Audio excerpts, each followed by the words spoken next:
Hi guys, welcome back to my YouTube channel. I hope आप सब ठीक होंगे और आप लोग का पढ़ाई भी बहुत अच्छा चल रहा होगा। और अभी सुबह के 5:30 बज रहे थे। ऐसे तो मैं जनरली उठती नहीं हूँ, लेकिन पानी का इशू आ गया था तो वही मैं चेक करने के लिए उठी थी कि पानी मेरे टंकी में आ रहा है कि नहीं आ रहा है, क्योंकि कोई बंद कर दिया था तो मुझे थोड़ा पानी का दिक्कत हो गया था। तो वही चेक करने के लिए मैं आई थी। और कुछ सुबह का मौसम ऐसा हो रहा है, यहाँ का मौसम बहुत ज़्यादा अच्छा होता है। सुबह में तो ऐसे मैं छत पे आती नहीं हूँ। आप लोग देख लीजिए कितना खूबसूरत लग रहा है जो मेरे बैकग्राउंड में बहुत ज़्यादा। एक कमेंट आया था कि दीदी आपके हस्बैंड का एएसओ का रिज़ल्ट आया कि नहीं आया। एक्चुअली ये मेरा चैनल है तो मैं उनके बारे में ज़्यादा बात नहीं करती हूँ।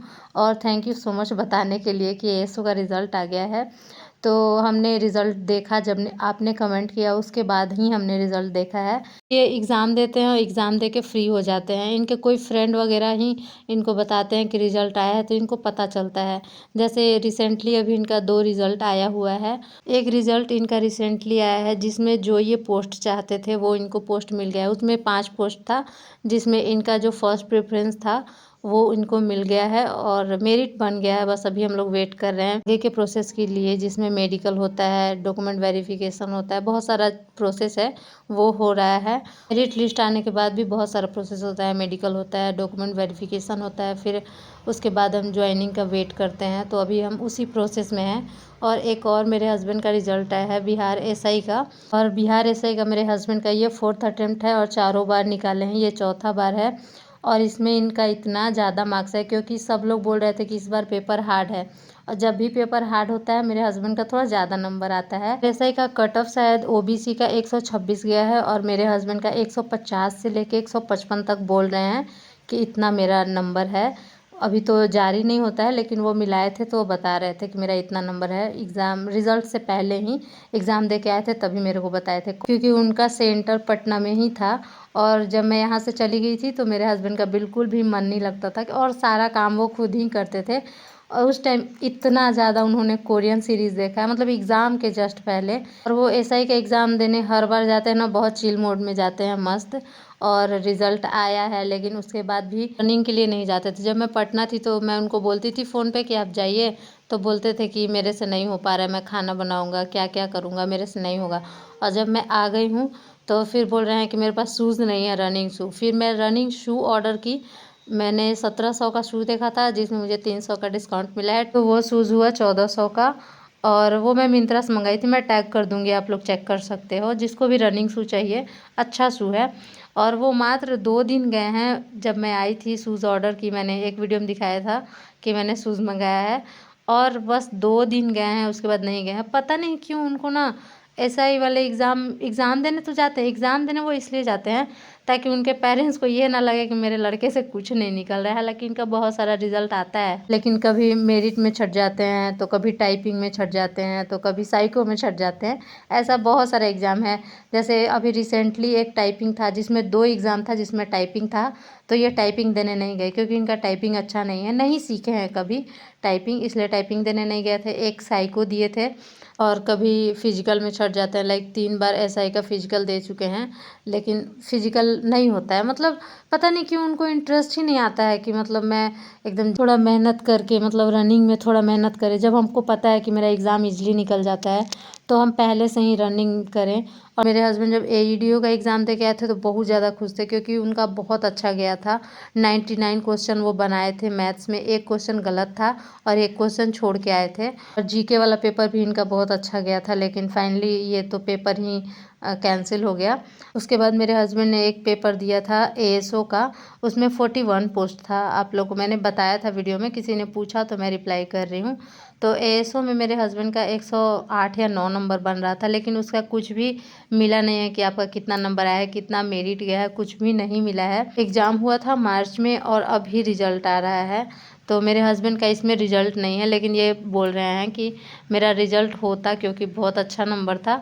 लेकिन हमको लग रहा है कुछ अंदर धांधली हुआ है, बहुत दिन बाद रिजल्ट। जब 41 पोस्ट था तो इतना टाइम कैसे लग गया रिजल्ट देने में। लेकिन अब नहीं हुआ तो ऑफ कोर्स हम यही मान के चलेंगे कि नहीं हुआ। मेरे से जो आप लोगों को पूछना रहता है आप लोग कमेंट करके बता दिया करो, क्योंकि ना मेरे को ऐसे ध्यान नहीं रहता है, ये मेरा चैनल है, इस वजह से मैं अपने बारे में ही ज़्यादा बात करती हूँ। मेरा रिज़ल्ट नहीं आता है तो मैं आप लोगों को बताती हूँ कि मेरा रिज़ल्ट नहीं आया है, या मेरा आएगा तो मैं बताऊँगी कि मेरा आया है। तो वही इसीलिए मैं ना इनका उतना शेयर नहीं कर पाती हूँ, लेकिन क्या बहुत सारा रिज़ल्ट आते रहता है जाते रहता है, लेकिन मैं उतना नहीं बात करती हूँ इनके बारे में, क्योंकि जब तक मेरिट नहीं बनता है, अगर आप 1 नंबर से आधा नंबर से भी छट जाते हो तो उसका कोई सेंस बनता नहीं है। तो इस वजह से मैं नहीं बता रही थी। और यहाँ पे अभी मैं मौर्य साम्राज्य कर रही हूँ। पता है जब मैं टेस्ट दे रही थी तो उसमें बहुत ज़्यादा डीप में क्वेश्चन आया था मौर्य साम्राज्य से, तो मैं सोची थी कि इसको अच्छे से कर लूँ। वैसे भी ये बहुत ज़्यादा इम्पॉर्टेंट है बिहार के लिए भी, प्राचीन हिस्ट्री का तो ये बहुत इम्पॉर्टेंट टॉपिक है ही। तो उसको मैं थोड़ा डिटेल में, एक सर हैं शुभम गुप्ता सर, तो मैं उन्हीं का एक लेक्चर देख रही थी। आई थिंक उनका 3 लेक्चर था, एक एक 1.5 घंटे का, तो वो मैं देख रही थी क्योंकि उन्होंने बहुत डिटेल में बनाया है। कल ना मैं पूरा दिन का वीडियो शूट ही नहीं कर पा रही हूँ, तो ये नेक्स्ट डे का क्लिप है। और मैं थोड़ा सा पढ़ाई की, उसके बाद मैं अभी रेडी हुई हूँ क्योंकि मुझे कुछ काम से थोड़ा सा बाहर जाना है, तो मैं रेडी हुई थी। और ऐसे तो जनरली मैं दिन में कहीं नहीं जाती हूँ, ज़्यादातर शाम में जाती हूँ, पर मैं अभी जा रही हूँ। मेरे को अभी बहुत सारा काम है, कपड़े वपड़े फोल्ड करना है। आप लोग सामने देख रहे होंगे चेयर पे बहुत सारे कपड़े रखे हुए हैं, तो वो सब फोल्ड करने वाले हैं। और मैं अभी निकल गई हूँ। और इधर ना मौसम आपको बहुत ज़्यादा अच्छा दिखेगा, इतना सारा पेड़ पौधा हरा भरा, बहुत ज़्यादा अच्छा लगता है। ये इस रास्ते से मैं जा रही हूँ। और अभी मैं जा रही हूँ पुलिस स्टेशन, क्योंकि मुझे काम था हस्बैंड के, वो फ़ोन चोरी हुआ था ना, उससे रिलेटेड मुझे काम था। बिकॉज़ ये ना ड्यूटी चले जा रहे हैं और इनके पास बिल्कुल भी टाइम नहीं रह रहा कि ये जाएं। सच पूछो तो ये पुलिस वगैरह से थोड़ा दूर ही रहना चाहते हैं। जैसे कि पिछला बार हमारा चोरी हो गया था, बहुत सारा सामान, लैपटॉप था, टैब था, और रूम में बहुत सारा सामान था, वो सब चोरी हो गया था।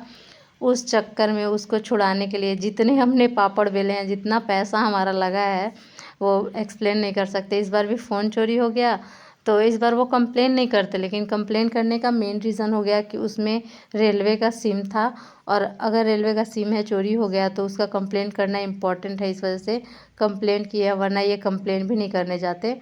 और जैसे ही मैं आई हूँ इतना ज़्यादा बारिश हो गया है कि मैं क्या बताऊँ। इनके मन में ना पुलिस को लेके छवि इतना ज़्यादा ख़राब हो रखा है, क्योंकि जब यहाँ से हमारा सामान चोरी हुआ था, लैपटॉप था, टैब था, लगभग और भी बहुत सारा पेन ड्राइव वगैरह था, ईयरफोन था, बहुत सारा सामान चोरी हो गया था जब ये नाइट ड्यूटी में गए थे। और उस टाइम हमारा शादी नहीं हुआ था, लेकिन उस टाइम बात चल रहा था, उसी टाइम चोरी हुआ था इनका। और इतना ज़्यादा ये टेंशन में आ गए थे, और ऊपर से एक तो आपका सामान चोरी हुआ है, फिर पुलिस को काम करने के लिए भी जितना का आपका सामान है उतना आपको देना पड़ेगा, तभी काम होता है। लिटरली जितना का हमारा सामान था उसके आधा देना पड़ा था हमें, और तब जाके फिर उसके बाद बहुत सारा केस, फिर कोर्ट, वकील, सबको पैसा देना पड़ता है। मतलब जितना का सामान चोरी हुआ, अगर वो आपको अब वापस लेना है तो उतना आपको फिर से लगाना पड़ेगा। जैसे कि आप अपना सामान नहीं ले रहे हो, आप मार्केट से सामान खरीद रहे हो, उतना पैसा लग जाता है। अक्सर आप लोगों ने पुलिस को देखा होगा कि गाली गलौज करके बात करते हैं लोग। मैं सबको नहीं बोल रही हूँ, लेकिन बहुत सारे ऐसे हैं, वीडियो भी हमेशा वायरल होते रहता है। तो बहुत सारे ऐसे पुलिसमैन हैं। इसी वजह से मेरे हस्बैंड का स्वभाव थोड़ा सा शांत है, वो ज़्यादा किसी से बात करना पसंद नहीं करते हैं, या फिर किसी से उतना चिल्लाना, ये सब इनसे नहीं हो पाएगा। तो एक ये भी कारण हो जाता है कि ये उतना शिद्दत से दौड़ने में प्रैक्टिस नहीं कर पाते हैं। वरना इनका हाइट आप लोग देखे होंगे, इतना हाइट है, हेल्दी भी हैं, ऐसा भी नहीं है कि बहुत पतले सूखे से हैं, ठीक ठाक हैं, एकदम फिट हैं। इसलिए मैं अभी उनके लिए अनहेल्दी नाश्ता बना रही हूँ। ये इवनिंग का टाइम है, तो मेरे को ना चाट खाने का बहुत ज़्यादा मन कर रहा था, तो वही अभी मैं आलू टिक्की बना रही थी चाट बनाने के लिए। फिर हम लोग इवनिंग में घूमने चले गए थे। जब भी मुझे घूमने का मन करता है तो मैं, जब ये ड्यूटी से आते हैं तो मैं इनको बोलती हूँ कि चलिए साथ में घूमने चलते हैं। मैं हमेशा इन्हीं के साथ जाती हूँ। और ये फूल देखो कितना ज़्यादा सुंदर था, कैमरा में उतना अच्छा नहीं लग रहा था, लेकिन रियल में अच्छा लग रहा था। पीड़ा है, मुझे पीड़ा हो रही है बस।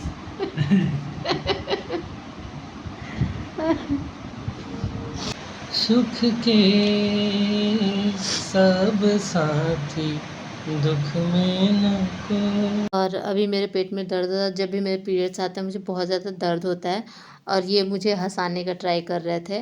मैं रो भी रही थी, मेरे आँख से आँसू निकल रहा था और ये मुझे हँसा रहे थे और मेरा कोई भी ऐसा मंथ नहीं रहता ना जिसमें मैं रोऊँ ना, और ये फिर मुझे ऐसे ही हँसाते हैं, तो आज मैंने रिकॉर्ड कर लिया। फिर इन्होंने चाय बना के दिया मुझे कि तुम रिलैक्स करो, थोड़ा ठीक हो जाएगा। तो आज के लिए बस इतना ही। अगर वीडियो अच्छा लगा तो लाइक कर दीजिएगा, चैनल पे नए होंगे तो सब्सक्राइब कर दीजिए।